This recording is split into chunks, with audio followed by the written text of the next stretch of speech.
सो PGM overdose paracetamol. सो paracetamol हम लोग क्या लेते हैं 650 mg TID, मतलब ऑलमोस्ट 2 ग्राम्स के आसपास। तो नॉर्मल डोज क्या है 4 grams per day in adult. अगर मान लो कि we are taking more than 4 grams per day of paracetamol, then it is called paracetamol overdose. हमको मैं जितना लिखा हूँ सब याद करना है।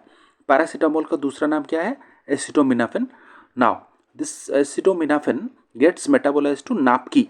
ठीक है, बॉडी के अंदर जाने के बाद वो नापकी में मेटाबोलाइज मतलब फॉर्म हो जाता है, which is toxic to liver, and अंदर बॉडी के अंदर जाने के बाद it causes liver failure. So acetaminophen NAPQI liver failure. ठीक है, अब लिवर के अंदर एक एंजाइम होता है ग्लूटाथायोन, जो कि इस नापकी को क्लियर कर देता है। बट इसका प्रॉब्लम ये है कि मान लो ग्लूटाथायोन का 4 एंजाइम्स है, नापकी का 4 मॉलिक्यूल्स अंदर है, तो ये 4 इस 4 को खा जाएगा। ओके, बट मान लो कि ग्लूटाथायोन का 4 मॉलिक्यूल्स है और नापकी का 8 मॉलिक्यूल्स है, तो 4 मॉलिक्यूल्स को खाएगा एंड एक्स्ट्रा 4 यहाँ पे क्या होगा बच जाएगा। ठीक है, क्योंकि 4 तो ज़्यादा हो गए, तो दैट कॉजेज नापकी टॉक्सिसिटी और लिवर के अंदर लिवर टॉक्सिसिटी होगा, लिवर फेलियर। ठीक है, अब लिवर फेलियर की वजह से क्या क्या होगा, राइट क्वाड्रेंट पेन, क्योंकि लिवर कहाँ पे है राइट अपर क्वाड्रेंट में है, नोजिया वॉमिटिंग होगा।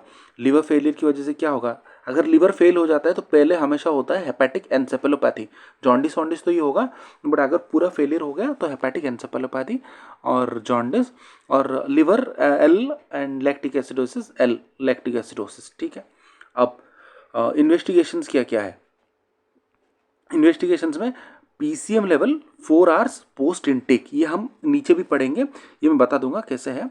और दूसरा है लिवर एंजाइम्स प्रॉब्लम है, तो ये एएलटी एएसटी इंक्रीज होगा, पीटीआई इंक्रीज होगा, दोनों लिवर एंजाइम्स है।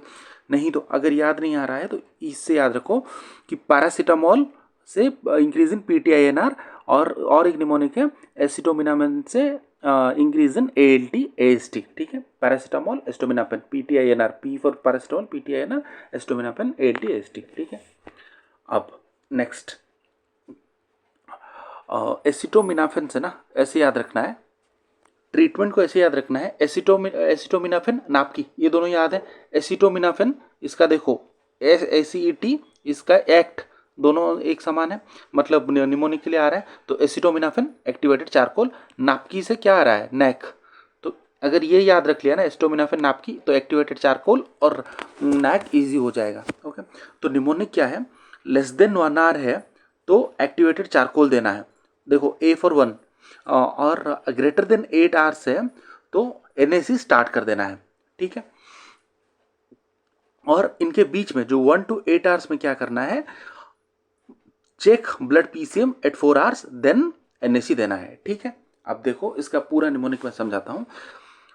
For a single acute PCM injection, मतलब एक साथ एक बोतल में मान लो कि 150 मिलीग्राम पर केजी ऑफ पीसीएम, इतना ज़्यादा पीसीएम ले लिया एक ही बार में। ठीक है, पूरा का पूरा पीसीएम का डब्बा ही ले लिया, तो अगर नहीं लिया तो नो ट्रीटमेंट रिक्वायर्ड, अगर लिया है तो क्या करना है, लेस देन 1 आवर एगो ग्रेटर देन 8 आवर्स। ठीक है, लेस देन 1 आवर है तो एक्टिवेटेड चारकोल लो। अभी देखो मैंने यहाँ पे एक बेसलाइन बनाया है कि कितने भी आवर्स हो, इरेस्पेक्टिव ऑफ आवर्स, मतलब 1 आवर हो, 3 आवर्स हो, 5 हो, 8 हो, तुमको 4 आवर्स के, जब 4 आवर्स हो जाएगा ना from the time of injection to 4 hours, ठीक है, टू 4 आवर्स तुमको ब्लड पीसीएम लेवल चेक करना ही है।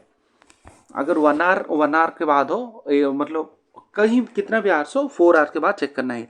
मान लो पेशेंट 7 आवर्स के बाद आता है तो चेक करना ही है, 4 आवर्स के बाद कभी आए कभी भी आए चेक करना ही है, बट 4 आवर्स पे डेफिनेटली चेक करना है। इंजेक्शन के टाइम पे बोल रहा हूँ, हॉस्पिटल आने का टाइम नहीं, इंजेक्शन के टाइम पे जब आएगा 4 आवर्स पे चेक करो, बार बार रिपीट कर रहा हूँ। इससे ये तुम्हारा ये वाला इन्वेस्टिगेशन का पहला वाला पॉइंट क्लियर हो गया। ठीक है, तो ये पूरा लाइन ही वही है कि कभी भी आए 4 आवर्स के बाद तुमको चेक करना है। ठीक है, अगर 1 आवर के बाद आए तो एक्टिवेटेड चारकोल दो और 4 आवर्स पर चेक करो, फिर एनएसी ट्रीटमेंट दो अगर पीसीएम लेवल हाई है सेम।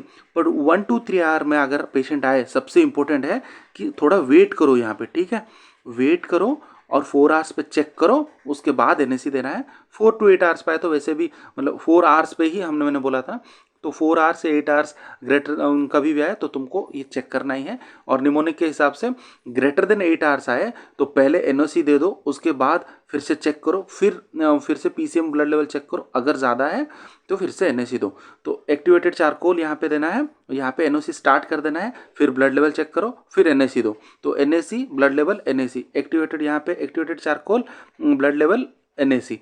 यहाँ पे हमेशा ये 1 to 8 आवर्स के बीच में जब भी पेशेंट आए तो पहले ये कर दो, मतलब ब्लड चेक कर दो। 4 आवर्स पे चेक करना है, नहीं तो जब भी आए इंजेक्शन के बाद से चेक करना ही है, ठीक है। अब ज़्यादा सीरियस केस हो गया तो लिवर ट्रांसप्लांट कर दो। अब और एक क्वेश्चन, बहुत इंपॉर्टेंट क्वेश्चन है ये, अच्छे से देखो। स्टैगर्ड डोज है अगर, ठीक है। स्टैगर्ड डोज मतलब जो टैबलेट्स हैं एक साथ, मतलब 15-16 टैबलेट्स नहीं लिए गए हैं, एक साथ 5 टैबलेट्स, दूसरी बार में 10 टैबलेट्स, तीसरी बार में 15 टैबलेट्स ऐसे लिए गए हैं, तो तुमको IV NAC देना है। और मान लो कि तुमको अमाउंट पता नहीं है कि कितना टैबलेट दिया गया है, तो भी IV NAC देना है। तो इफ स्टैगर्ड डोज और अननोन अमाउंट है तो IV NAC देना है। ये बहुत इंपॉर्टेंट पॉइंट है, वेरी इंपॉर्टेंट, ओके। अब नेक्स्ट क्या है, नेक्स्ट ये है कि किंग्स कॉलेज हॉस्पिटल क्राइटेरिया है कि लिवर ट्रांसप्लांट कब करना है पीसीएम ओवरडोज हो जाए तो। मान लो कि आर्टेरियल पीएच लेस देन 7.3 है, बहुत इंपॉर्टेंट है ये। Arterial pH less than 7.3, pH को कैसे याद रखना है, पैरासीटामोल से याद रख लो, ठीक है। पीसीएम तो पैरासीटामोल से पीएच भी इंपॉर्टेंट है, तो लेस देन 7.3 है तो प्रॉब्लम है। 24 आवर्स आफ्टर इंजेक्शन, इसको 1 डे से याद रखो कि 1 डे हो गया, पैरासीटामोल का टॉक्सिसिटी हो रहा है, 1 डे हो गया तो लिवर तो पूरा फेल ही हो जाएगा ना। अभी हम पीछे 8 आवर्स तक पढ़ रहे थे, यहाँ तो 1 डे चल रहा है, मतलब 24 आवर्स तो हो गया। वरना अगर ये दोनों नहीं है तो ये तीनों होना चाहिए, ठीक है। Clotting time basically PTINR greater than 100 हो गया, नहीं तो क्रिएटिनिन 300, नहीं तो last stage of liver failure क्या है, ग्रेड 3 और 4 एन्सेफेलोपैथी।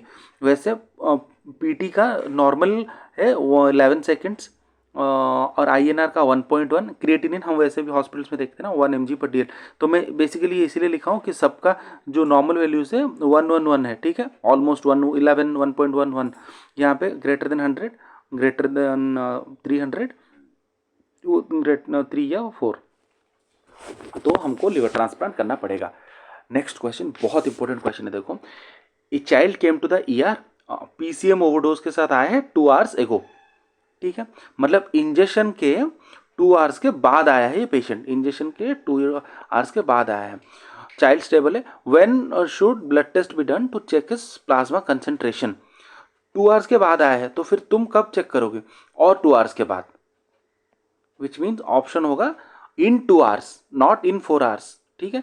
4 आवर्स तो इंजेक्शन के टाइम से 4 आवर्स होगा ना, बट ये ऑलरेडी 2 आवर्स हो चुका है इसको इंजेक्शन मतलब हुए हुए, पीसीएम ओवरडोज हुए हुए 2 आवर्स हो चुका है, तो तुम कब चेक करोगे, तुम और 2 आवर्स के बाद, ठीक है।